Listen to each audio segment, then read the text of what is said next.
चिराग पासवान अपने पिता स्वर्गीय रामविलास पासवान की राह पर चल पड़े हैं और लगातार जन समर्थन हासिल करने के लिए जनता के बीच जा रहे हैं। चिराग एक बार फिर अपने पुश्तैनी गांव खरैता गांव पहुंचे हैं। खगड़िया जिले के खरैता गांव पहुंचे और वहां पहुंचते ही चिराग पासवान भावुक हो उठे और अपने पिता को याद करने लगे कि किस तरीके से उनके पिता यहाँ आते थे और जो लोग हैं गांव के उनसे मुलाकात करते थे। वहीं उन्होंने उस वक्त ये भी याद किया कि उनके पिता का बचपन इसी गांव में बीता है और उन्होंने वहां के लोगों से कहा कि मैं अकेले चुनाव लड़ रहा हूं, आपका आशीर्वाद चाहिए। जिसके बाद गांव के सारे बुजुर्गों, महिलाओं ने उन्हें सिर पर हाथ रखकर आशीर्वाद दिया है और जोरदार आशीर्वाद दिया। गांव के कई बच्चे, बूढ़े, युवा सभी इस वक्त चिराग पासवान के साथ थे।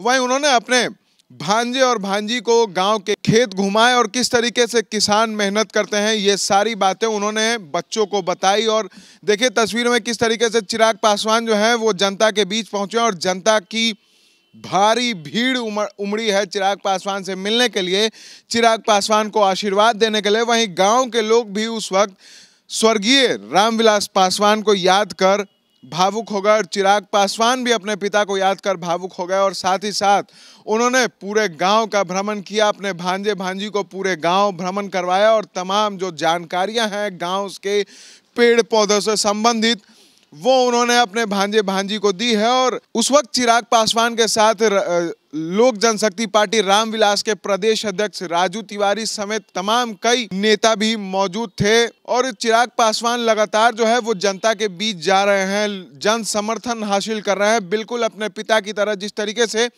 रामविलास पासवान दिल खोलकर जनता से मुलाकात करते रहते थे, उसी तरह चिराग पासवान भी अब उसी राह पर चलकर लगातार जनता के बीच जन समर्थन हासिल कर रहे हैं और आशीर्वाद प्राप्त कर रहे हैं।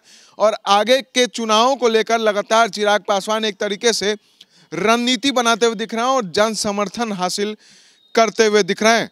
ऐसे ही तमाम खबरों के लिए बने रहें द एचडी न्यूज़ के साथ और देखते रहें द एचडी न्यूज़।